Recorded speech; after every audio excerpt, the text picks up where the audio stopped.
Today's program made possible by patrons like you.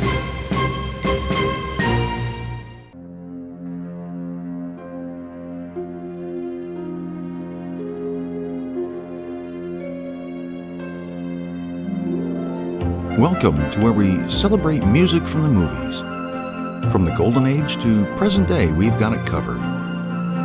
We talk to those from the industry and learn about them and their favorite scores. Welcome to What's the Score? I'm your host, Frank R. Wilson. So let's take a look at the shelf of CDs and see what we're going to play today.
That was the main titles from the film The Untouchables, written by, it's sad to say, the late Ennio Morricone, who died July 6, 2020, in his home in Rome.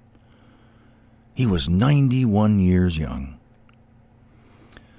There's nothing I can say to express the magnitude of this loss.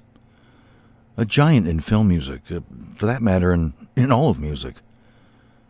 So I thought it would be appropriate to celebrate the man and his music, and that's what we'll do. I have two guests that will tell us about the man, his contributions, and of course his music.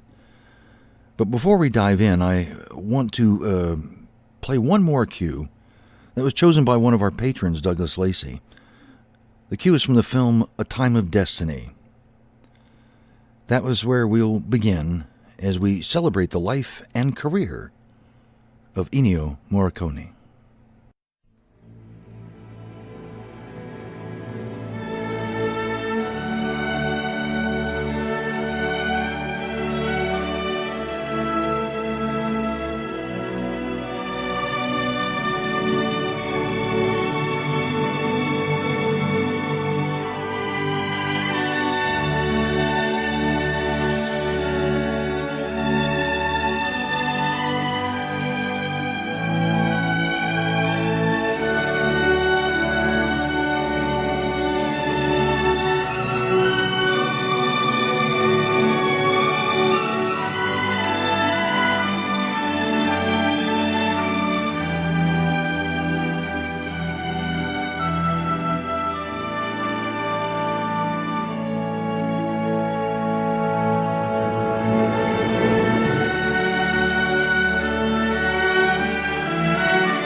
Welcome back. I'm here with Gergely Hubai, who is a past guest of our program. You might recall he is an author and also a professor who is extremely knowledgeable on film scores and on film composers. And I thought it'd be appropriate to have him join us today to talk about Ennio Morricone. Gergely, hi. Thanks for joining us. Hi, glad to be here, though I wish the occasion was something happier, but here we are. Yes, I concur, but uh, rather instead of looking at the sadness of the situation, hopefully we can look at it as a celebration. And that's kind of the angle I want to go with is that this is a really big question, but I'd be curious what your thoughts are. What do you see as Morricone's greatest accomplishments? And that's plural. In other words, I'm not asking you to name just one, but what do you think are some of the real significant accomplishments that he had as a film composer?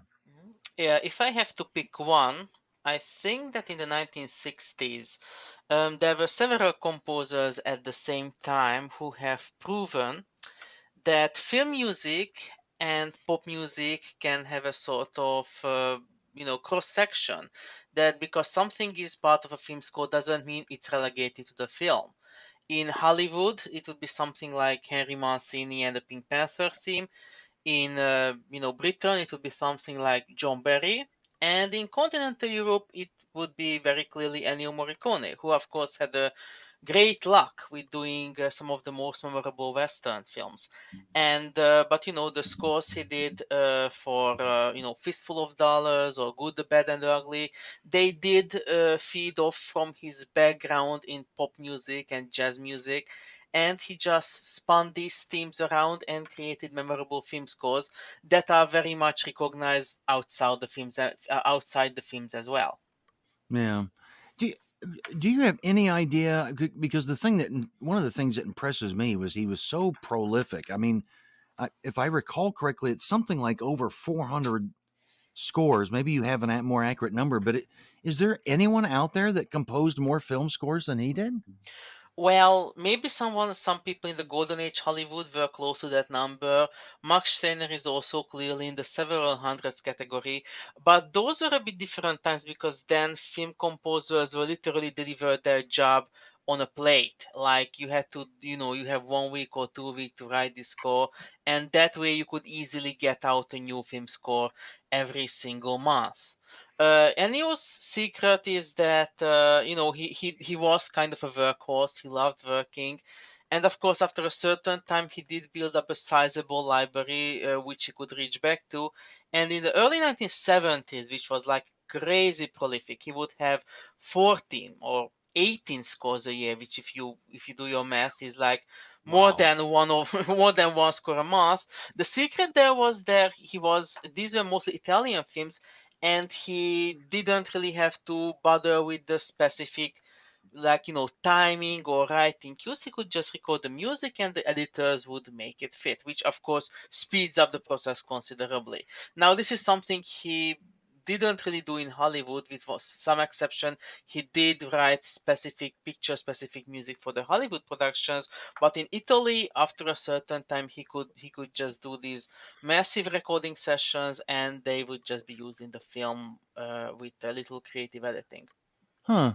Well, and you bring up an interesting point that I was wanting to ask about because, as far as I know, he largely was based in Rome for his entire career. I don't think he ever lived in the States. I'd like to hear that from you. But and yet, even being based in Rome, he was a hot commodity in the States and other hot spots for filmmaking. How did he pull that off? I mean, did he go to the States to record, or did he insist on recording in Rome? I'm kind of curious about that. He usually is, when possible, prefer to record in Rome. For instance, lots of his later Hollywood movies, the last few ones, were always recorded in Rome, and even something like The Thing by John Carpenter, that was something that he very heavily worked on in Rome. He did go to the US, I believe, for some meeting there, but for instance, there were very few scores recorded in Hollywood. One I remember, which we are going to get back to it. White Dog. I will talk a bit about this, hopefully a bit more. White Dog was recorded in the United States in for Paramount, I believe. But I would I don't want to say something silly, but I would say maybe a dozen of his scores were recorded in the States maximum. Wow. He very much worked in Rome, and even some of his best known Hollywood scores were recorded there. If you just have a minute, can we just take a little pause? I just check something quickly. Sure. Okay, It's just want it to. is it's actually quite amazing that someone that shows you just how good he was, that he could actually command the fact that, look, I'm based in Rome. I know the musicians here. We're going to record here, even though the movie is based in Hollywood. And he could get away with that, which a lot of composers maybe couldn't. Oh, absolutely. I mean, for instance, the big one he did, the first big one for Paramount, the Days of Heaven, for which he was nominated for an Oscar, that Right. was recorded in Rome. That was Wow. very much recorded in Rome, even though you would believe it's a Hollywood score. It was recorded in Rome. Hmm. Well, now I know that Sorry, you. excuse me. Oh, go ahead. There is one other explanation is that he didn't really speak English. So I believe he understood some English, but he never felt comfortable talking with it, and he always worked with a translator. When he recorded in Hollywood on those few occasions, he would either use a translator or he would just give very quick, brief, and usually, because Italy is kind of the language of music recording. He would just, tutti or something like that. He would give precise Italian instructions, but having not speaking English was another major reason why he preferred to record in his hometown of Rome. Yeah, makes sense. Makes sense. Well, now I'm going to put you on the spot now. Mhm, If and I realize this is mhm. almost next to impossible, so it's I'm sure there might be several that you could think of, but for purposes of our show today, if there was, is there one particular favorite cue that you could think of that would represent your love of Ennio Morricone's music? Yes, and the moment you mentioned it, I immediately knew what to think about, because I'm sure many people will pick, if more people are speaking, I'm sure they would pick something like one of the famous Ecstasy of Gold or some of the Western music. So I'm going to pick one of the few scores he did record in Hollywood, and I mentioned it, White Dog. It's a barely known film, and now it's a bit better known. Back then it was not shown in cinemas. Paramount took it off the cinemas. They didn't show it, and it Huh. only gathered. This is a Sam Fuller picture. It only gathered steam when it was released on DVD, and later I think it's also on Blu-ray. And it's one of the few times when he did go to Hollywood. He recorded on a Paramount scoring stage, and he actually celebrated his birthday on the recording stage with a cake. Huh. And the White Dog is, it's a story about, well, I don't want to spoil it, but it's about a story about a dog who has been trained to hate African American people, even as a puppy. And once he gets a new owner, the new owner believes that the dog can be cured. It can be reprogrammed, retrained, and the cue I'm going to show you is from the finale of the picture, which I don't want to ruin the movie for anyone who wants to see it after this, but it shows you the inner minds of the dog. So you're going to hear really scary music in it, like really mind melting awfulness, and then you will hear some of the good side of the dog. Light piano music, like the dog is learning, what love is and stuff like that. But Okay. eventually, I think the music will tell you how the dog decides in the end. Oh, terrific. Well, let's give that a listen, and also thank you, Gergely, for joining us today. I appreciate your help, and let's listen to this cue that he described. I'm really interested in hearing it.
Well, we're delighted to have back a guest that we've had in the past who of one of our more popular programs.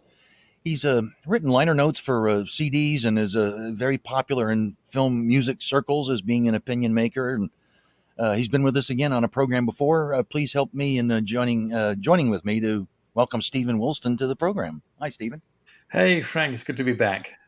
I'm delighted. I really appreciate you doing this because this is a tribute program to Ennio Morricone. And as I was telling you before we started recording, I must plead a little bit of ignorance, and I almost feel ashamed. I don't know the man's career as good as some of our listeners, and your name instantly came to mind when I thought about doing this tribute show, and so I'm delighted you were able to join us.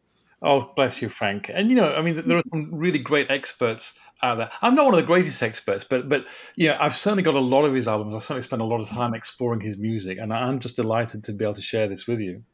Yeah, no, hey, you're a fan, and that's what I want mostly as a fan's perspective. So that's perfect. I thought we'd start off by talking about it, and it's interesting because this was a man that was prolific in his career. I think over 400 scores, and he is known for some Hollywood bits, but he was actually his career was he lived in and was centered in Rome and Italy, and I guess he was big time in Italy, wasn't he?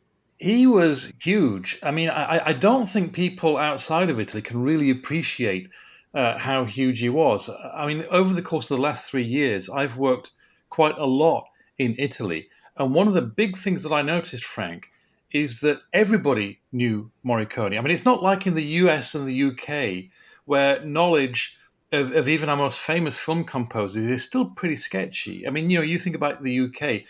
Yeah, John Barry is reasonably well known, but Right, not universally known. There's a lot of people who wouldn't know who he was. You go to America. Okay, John Williams is pretty universal, but like right. Jerry Goldsmith, a lot of people in America knew who Jerry Goldsmith was, but not everybody. In Italy, everybody. I mean, when I worked in Italy, uh, everybody that I worked with recognized the name. Everybody was happy to hear the name. Many of them had been to concerts of Morricone. He was a national treasure. And the day that he died, this wasn't just a headline story. This was the number one national story in Italy. All of the Italian front pages of all the news sites was all Morricone. It's like nothing else Mm, happened that day. It was like the death of royalty in Italy. yeah, That's how big. yeah. Yeah, he was huge in Italy. Absolutely huge. Well, we're going to go away from Italy for a minute, but I think we're going to come back when we talk about some of his works. You almost can't begin a conversation about Morricone without talking about one of his more famous efforts that certainly got him noticed here in America and Hollywood. The film I'm talking about is For a Few Dollars More, and the cue is called The Final Gunfight. And that was one you wanted to share with our listeners. Tell us a little bit about why you wanted to play that one today. Well, it was one of the earliest things that I discovered Morricone through. I mean, like a lot of people in the 80s and 70s and 80s, my first Morricone album was an LP which had on side one music from A Fistful of Dollars and on side two For a Few Dollars More. It was a Camden label LP, and I played that thing to death. And the final gunfight was it just so powerful, and I just think it's a great place to start. And I might be wrong in this, but I do recall, I don't know if it's this one, maybe you can confirm this for me. There was a scene in one of those movies where he had already composed the music, and I heard they actually played it while they were filming the scene. Is this that example, or have you heard that before? That has happened on some of Sergio Leone's films. I don't know for sure. Personally, I don't know for sure if it happened on A Fistful of Dollars or A Few Dollars More. I know it happened on Once Upon a Time in the West. I know it Okay. happened in Once Upon a Time in America. So it was certainly a way of working that Ennio Morricone had developed with Sergio Leone. And Yeah, that's fascinating. exactly the magic of that, of course, is that you can create the music and edit the film to the music. And I think that's a beautiful way of doing it. And have the actors kind of reacting to it as well, visceral Yeah, reactions to the music. But exactly. let's have a listen to this. This again is the cue is called The Final Gunfight, and it's from the well-known film called For a Few Dollars More. And of course, it's written by the person we're talking about today, the maestro, Ennio Morricone.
I had mentioned, and maybe I got ahead of myself here a little bit, but I found it. Um, I don't know what the final number is, but it's some astronomical number of like over 400 scores that he's written. He was extremely prolific. Do you have any idea what the actual number is, or what he did in his career? Do you have any clue on that? Not exactly. I think it's over 500 though, maybe even close to Oh, 550. But there are film scores and there are film scores. I mean, there are some film scores where I think he's very intimately involved and writing, a large amount of music. And there were probably other films where he basically wrote one theme and recorded a few variations of it. So I think there was a complete spectrum there of mm. different levels of work. But yeah, I think the number of titles is over 500. Do you recall when he started composing for film, roughly? My recollection, it was like 1960 to 59, something like that. I'm ashamed to say I can't remember off the top of my head, to be honest, but it's somewhere around there, I think. But he had a 50 plus year career, in other words. Yeah, well, in fact, 60 years if you think about it, because Wow. the final concert was called the 60 Years of Music, concert. Wow. Amazing. You look, I'm not even going to attempt to try to say some of these Italian things. My Italian is horrible. But the movie I believe is called Lizard in a Woman's Skin, and you wanted to play that one today. Tell us a little bit about that particular cue. Well, the amazing thing about Ennio Morricone is just the sheer range of stuff that he's done, and especially when you go into his Italian back catalogue, there's just this great big long list of interesting movies with interesting scores. And I first heard this track on a compilation album called Mondo Morricone Volume One, and it blew me away. I just love this the lounge sound to it, the the slightly avant-garde approach to it. It's just a delicious piece of music, and it's called La Luciatola. The Italian title of the film is Una Luciatola con la pelle di donna, and that, as you said, is a lizard in a woman's skin. Wow. Oh, I'm impressed with that Italian. Excellent. All right, but let's have a listen to this. The tune is called what Steven said. Okay, and it's by Morricone. Have a listen.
He was.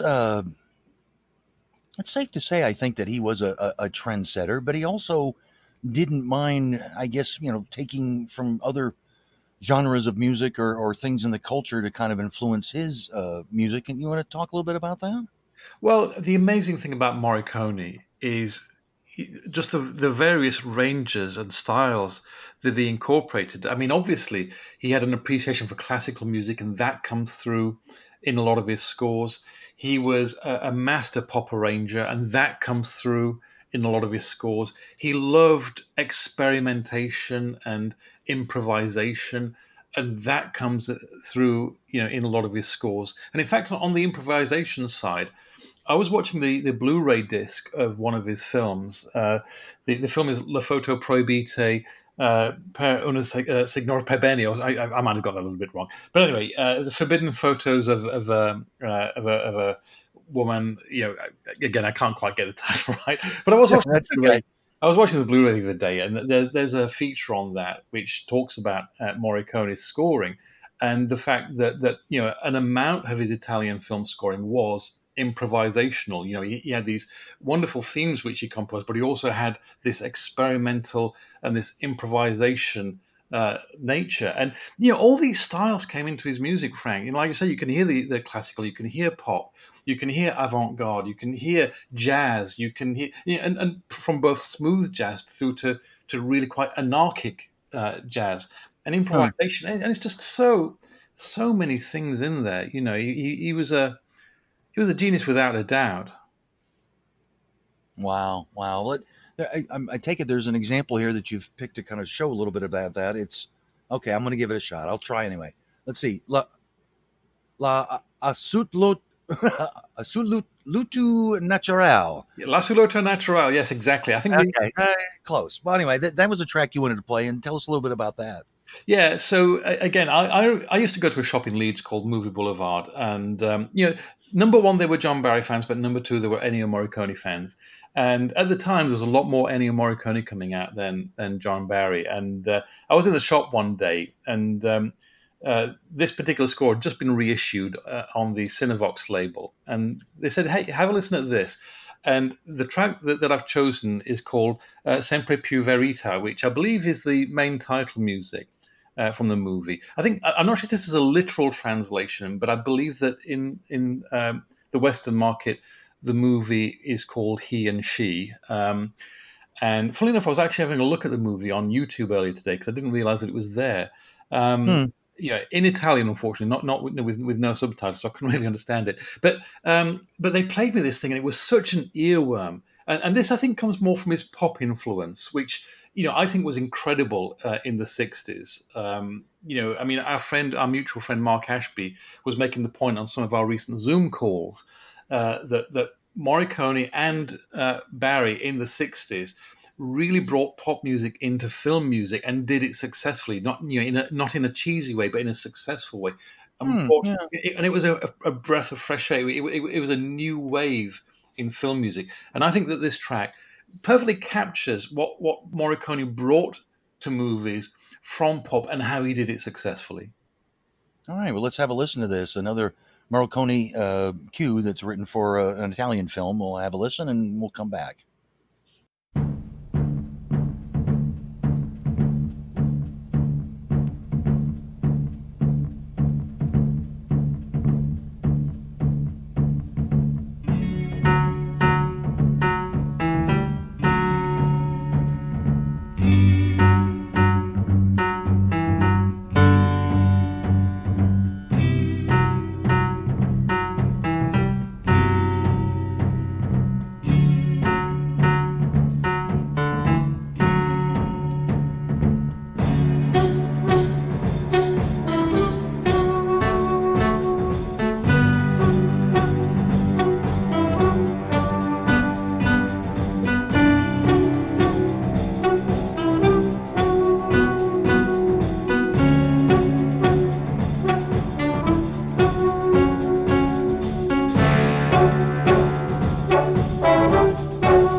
Usually, a lot of people don't in this business. I would guess that most of them don't usually just start off immediately composing for films. They must have had kind of worked into that particular profession, maybe as a musician or something. But what was it in the case of Ennio? Where did he get started before he was composing for film? Well, I mean, I believe he was classically educated, but I believe his first employment in the music industry was, in the pop business. Hmm. For anybody who's listening, if you can get hold of the Arena Concerto DVD, I don't know if it's still in print or not. I hope so.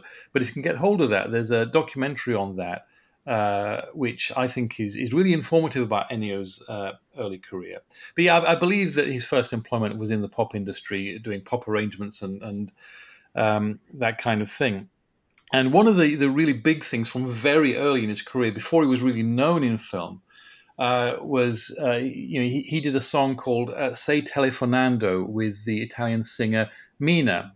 And this, Oh, as okay. far as I know, it was a huge hit. Obviously, I wasn't around at the time, so I can't remember. I've got no idea what the actual impression in Italy was at the time. But it has certainly stood the test of time, and it's been played again years after years after years. And I think it's really good to go back to this song because it's kind of, for me, it sort of illustrates the simple genius that Ennio Morricone brought to music, and I think it's that same kind of genius that he brought into film music as he got into movies. So I think this is a good way of looking right back at his early career and seeing that early genius. Okay. So this cue or it's a song with lyrics and a singer. That's right. It's not from a movie. This is from his career in pop music. Okay. Say telefonando. That's one. Sele Telefonando. Okay, not bad, I guess. All right, let's have a listen to this. And is Nina singing on this? Mina sings yes. Okay, all right, so that's cool. All right, let's have a listen.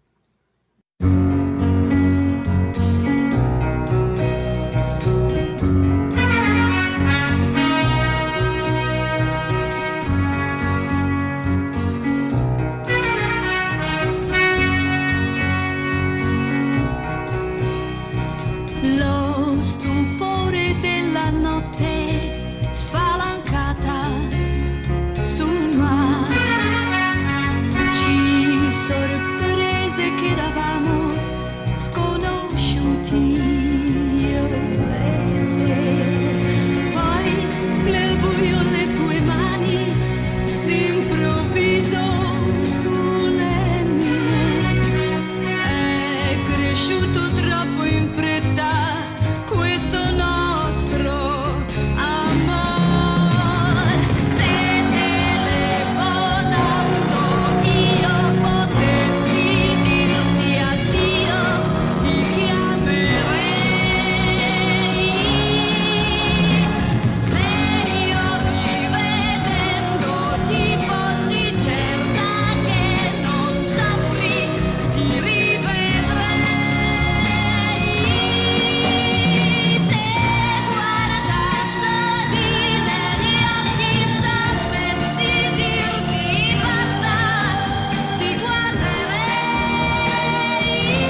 I'm wondering how, I guess the cinema scene was pretty big in Europe, in the 50s and the 60s into the 70s.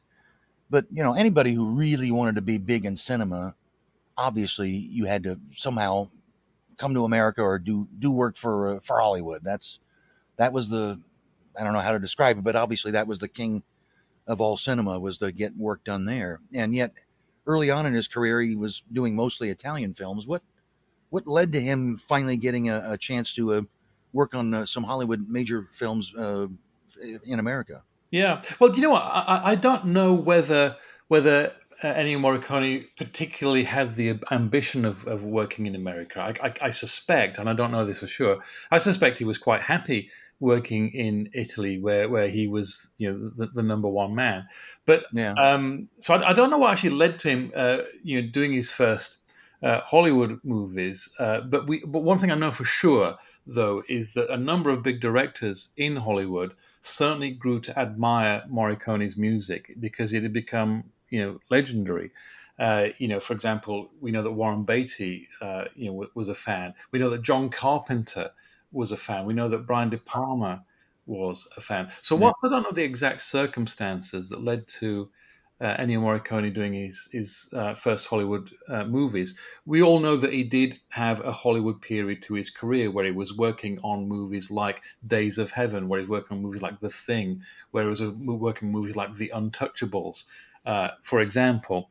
And in parallel with continuing to have an Italian career, and so there was this period where his name was big on Hollywood movies as well as Italian movies, and I think this was a magical period. I mean, you mentioned before we started recording what a genius score the Untouchables is, and I totally agree with you on that. And things like Mission to Mars, for example. Plenty really really good stuff going on. In these Hollywood movies from Ennio Morricone. Would he come to the States to work on these, or did he work at these in Rome and record in Rome? Do you know by any chance?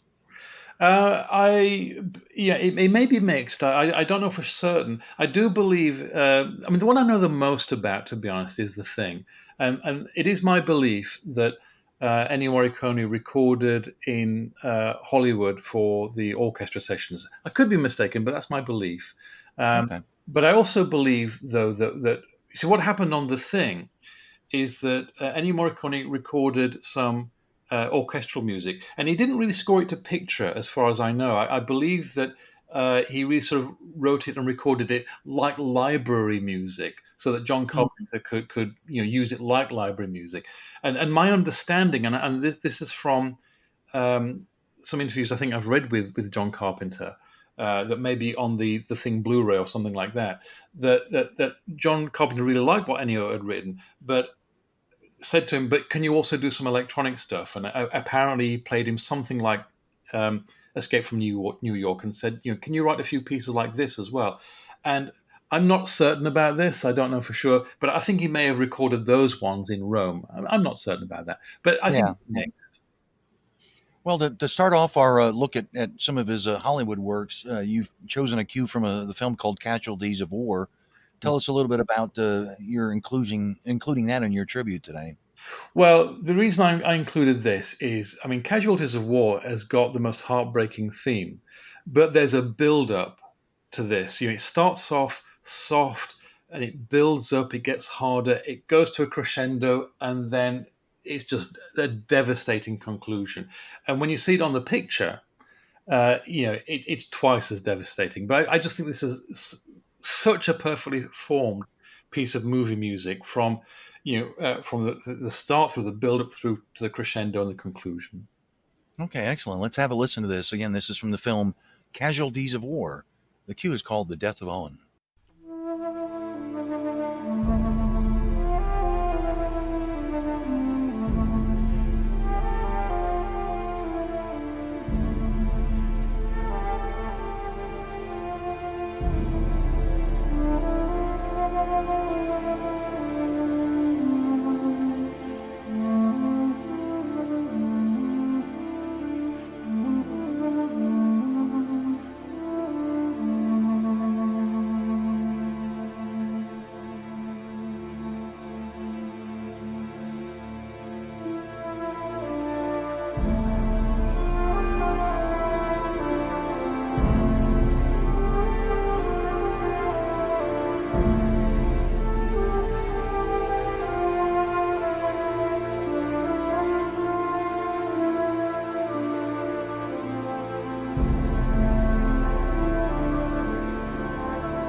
In preparing for the show, I was doing some reading on the life and work of Morricone, and there seemed to be one universal thing that most people would mention, almost to exactly a person that wrote about him would always say he should have won an Oscar for his work on the film The Mission, and they always mention the cue that we're going to play here, Gabriel's oboe. I'm really excited to hear this. Talk about your wanting to include this on the tribute show today. Well, simply, The Mission was one of Ennio Morricone's most major successes. And it was a huge success on the screen. It was a huge success in the public with a soundtrack album. I mean, some soundtrack albums go way beyond film music fans and Mm. become popular, major popular hits. And The Mission was that for Ennio Morricone. I mean, I understand that the Mission soundtrack album did huge amounts for Virgin Records, and and it's one of the big things I remember, that people remember him for. I mean, again, when I think back to when I was working in Italy recently. Now, at the time, I was working half in Italy, half in the UK, and when I was in the UK, some of my UK colleagues, I mentioned about Morricone, they weren't as familiar with him as my Italian colleagues were. But one person said, "Oh, The Mission, that's the Mission guy, right?"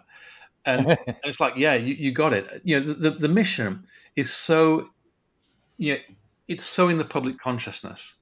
And I do believe it is one of his most perfect creations. It's certainly one of his most critically acclaimed scores. And the interesting thing, actually, is on my 18th birthday, I decided I was going to treat myself to a soundtrack CD. And the soundtrack CD that I treated myself to was The Mission. So, Uh, as well as being a major success for Ennio Morricone, a major public success, a major critical success, a major commercial success, it's also a CD that I associate with my 18th birthday all those Funny. years ago. That's great. That's great. Let's have a listen to this again. This is called Gabriel's Oboe, and it's from the film The Mission.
I again, kind of in my reading, I came across one of the films that he did that I'm ashamed I haven't seen it yet. But after hearing the description of it, I have to see it.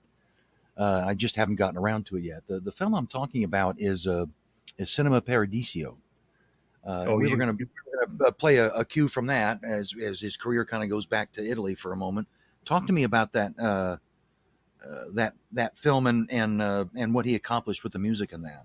Well, Frank, first of all, you do have to see this film. It is a magical movie. It's a magical movie experience, and and Ennio Morricone scored that film beautifully, absolutely beautifully. I mean, when we had the Zoom call last night with a bunch of film music fans to talk about Ennio Morricone, there were two scores that showed up most among people's favorites. One was The Mission, which we just played, and the other was Cinema Paradiso. There is such love for this Huh. movie. There is such love for the music that Ennio Morricone wrote to this movie. And I remember when I first saw it. And I was just completely blown away. And the particular track that I've picked, it's one of those simplistic, lullabilic things. It's so beautiful. It works so beautifully, in the movie as well. And the thing is, we talked about Ennio's Hollywood period where he was doing movies like The Thing, The Untouchables, Casualties of War. Right. But he did have an Italian career going on alongside that, and of course it's an Italian movie, originates in Italy, but it was a huge hit overseas as well. So Cinema Paradiso, as well as The Mission, as well as those Hollywood movies, really got Ennio Morricone some major fans outside of Italy, worldwide. It's such a beautiful score. Yeah, and because it seems to me that there's a lot of compilation albums that with his music that almost invariably they include Cinema Paradiso in the title of the CD. I mean, you know what I'm saying? Yeah. Well, you know what? I mean, Cinema Paradiso and The Mission. If I put those two together, are probably how most people define Ennio Morricone, apart from the spaghetti westerns as they're called. Okay. Well, let's have a listen to this. This is from Cinema Paradiso. It's let's see. I'll try here again with my limited Italian. Prima Gioventù. I believe that's about right.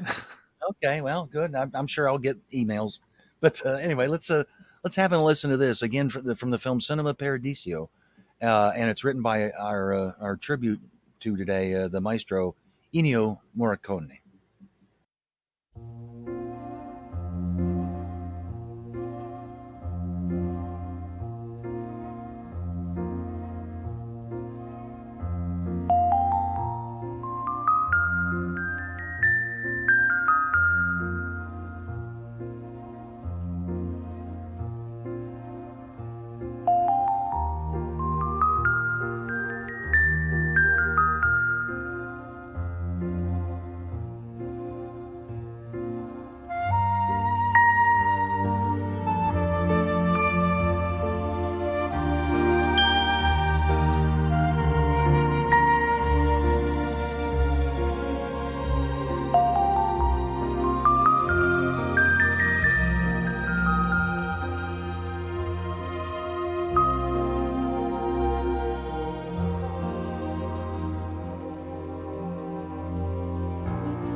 I know you had written something that I had read. I think it was actually just this morning, the morning that we're recording this.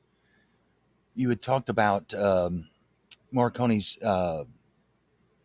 ability to experiment in creating new sounds in very unconventional ways, and somehow including that in some of his music. Talk to me about that. I mean, that he actually did some things that could be classified as experimental. Well, one of the reasons that I and so many of us found Ennio Morricone to be absolutely breathtaking as a composer, and he was absolutely breathtaking, is because of his sheer range. Now, he was an experimenter. There's no doubt about it. He loved experimentation in music. I mean, most composers, sort of, they're comfortably in the middle of the road. I'm not saying that their music isn't good. It can be really, really good. But a lot of composers are quite happy, being comfortably in the middle of the road. Some will go to the edge, but Morricone goes right over the edge. He really explores what's going on outside of what everybody expects to hear, and I think that's fabulous. And we've talked about the way that he combines classical and pop and jazz and and improvisation. In so many inventive ways. I mean, although we're not playing it on the show today, a very popular tune of Morricone's is "The Man with the Harmonica" from Once Upon a Time in the West. It's one of his other signature pieces, and here we've got a what sounds like an out of tune harmonica with a distorted guitar that becomes opera. I mean, this is incredible. This is so inventive. But he could even go more crazy than that. I mean, I was listening to the music that he wrote for the Italian version of Space 1999 or Spazio 1999 today, and it's weird, it's wonderful, it's crazy, and he was so capable of that. And it has to be said, that for a composer who is that experimental and so willing to go completely out there to experiment, that sometimes it has to be said it's difficult to listen to, and some of his music is difficult to listen to. But at the same time, some of it, when you start to get it, you think, "Why, this is wonderful." I mean, I've used the example before of a quite abstract cue in The Red Tent. I mean, The Red Tent starts with some beautiful themes, but then there's this 22-minute long abstract piece, which is cold, it's discomforting. It incorporates the Morse code for SOS musically into it, which is difficult because that is very awkward in terms of musical timing and musical beats. But when you get it, it's wonderful, and I absolutely adore that. And although I haven't picked any of his really experimental stuff for this show, I really admire the fact that he is so wildly and radically experimental and gets away with it. Well, and it's tell us a little bit about the cue that you wanted to play. I guess that's what you've been talking about his work being experimental. Yeah, I mean, this piece is, again, it's back to his pop music influence. Really, it's more sort of pop music in movies, but I still find it incredibly inventive. I didn't want to introduce something that would be really difficult to hear, so I've gone with something that's very easy to listen to. It's got that sort of bossa nova beat to it, but it's still a very experimental piece. It comes from a movie I've never seen. I've got no idea if I'll ever get to see it, called Vergogna Schifosi. I believe it's called Dirty Angels in the West. Whether that's a direct translation or a retitle, I'm not entirely certain. But it's a beautiful vocal track called Matto Caldo Soldi Morto Girotondo. And and before we play it, I knew what I wanted to say the other time. His experimental work, I'm wondering, he was probably one that wanted to serve the needs of the film, and he wasn't worried about making it a listenable album later. He wanted it to serve the needs of the film. Would that be safe to say? Yeah, I think his number one desire was to express something. Whether it was commercially successful or not, I get the impression that was a secondary factor. He wanted to express something, and sometimes what he wanted to express was very lovely and romantic and tonal, and sometimes what he wanted to express was dissonant, discordant, and jarring. Okay, well let's have a listen to a little experimentation by Ennio Morricone.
What's amazing to me is that he continued to work, I guess, almost literally to the end.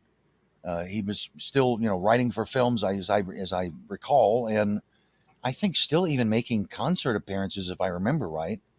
Uh, Talk about his some of his releases here in the recently that have come out from, I guess, outfits like Quartet Records. Yeah, well, I mean, outlets like Quartet Records have been very good for bringing out some Morricone stuff. I mean, one of the things that's really struck me as a collector of Morricone is that a lot of his stuff. I mean, there's vast numbers of titles to choose from, and there's vast numbers of titles that come out, but they very often come out in very limited quantities. So, for example, there's a score from a movie. I'm not going to try its Italian title. I'm just going to say dedicated to the Aegean Sea, which came out in very limited quantities.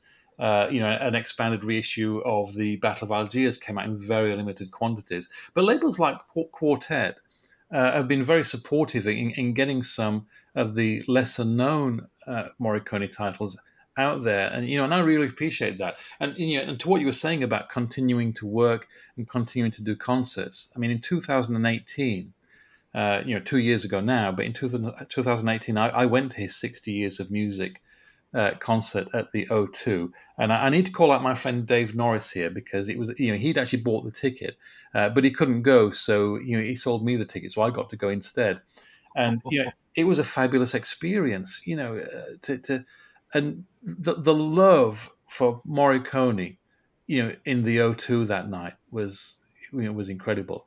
But And he never learned English, right? I mean, he always when he had to work in the States or in the UK, he would always have a translator around. That's correct, isn't it? that is my belief. I mean, Yeah. some people have told me that he could do basic English, but yes, he always had an interpreter. And of course, the other thing that we've come to know about Morricone, which I really appreciate as well, is that probably his greatest love, possibly even more so than music, but if not definitely,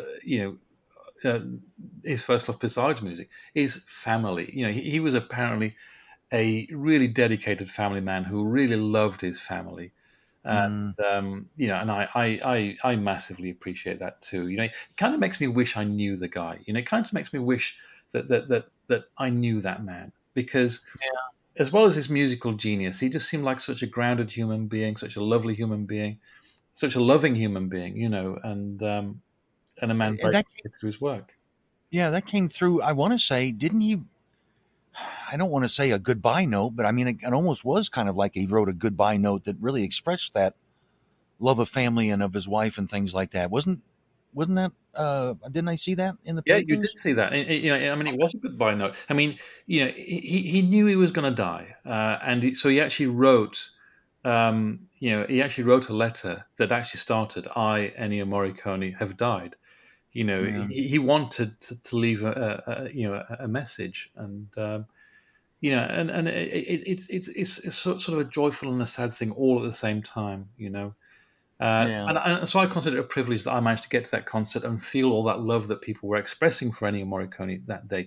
And I do love it that we do have labels like Quartet Records and others, of course. I mean, like Beat Records, of course, we mustn't forget those. The stuff that Claudio Fuano does to get stuff out. There's lots of people collaborating to get great Morricone out. And but I wanted to pick a track from a CD that had recently, or relatively recently, come out from Quartet Records. It's out of print now. It's only a 500 run of that particular CD at that time.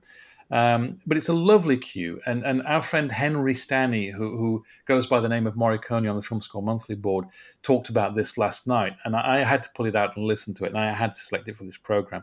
It's called Le Due Stagioni della Vita. all right. Let's have a listen to this then. Again, written by Ennio Morricone.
how do I begin to thank someone such as yourself, who I know you went through some effort and spent some time in getting prepped up for this program today. I mean, I can't thank you enough, Steve, and I really appreciate it.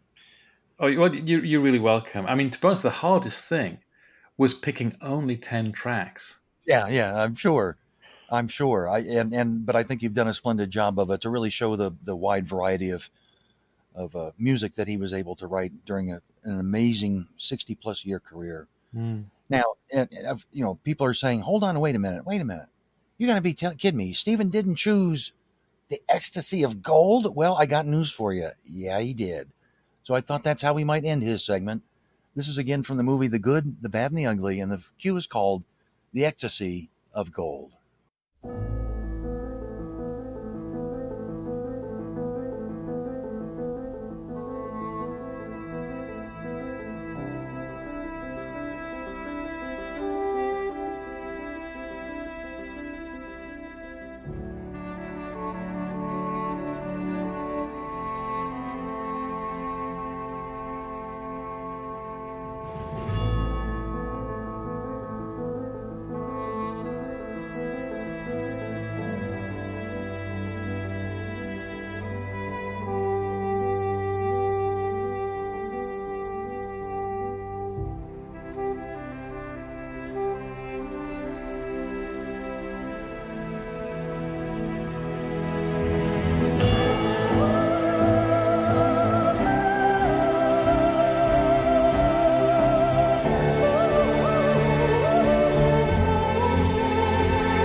Well, I hope our program has been a fitting tribute to the man and his music.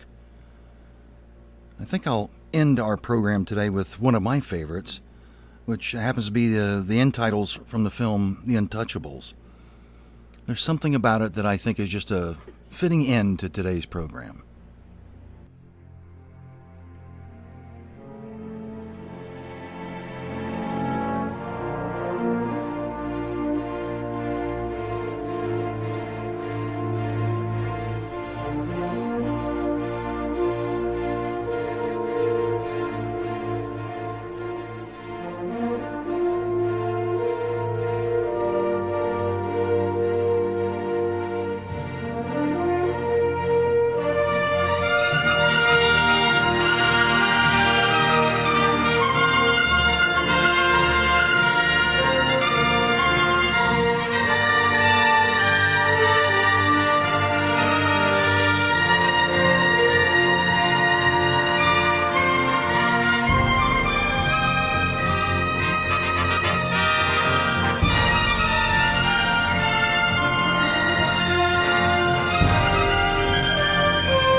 Well, that's a wrap on our special episode celebrating the life and works of Ennio Morricone.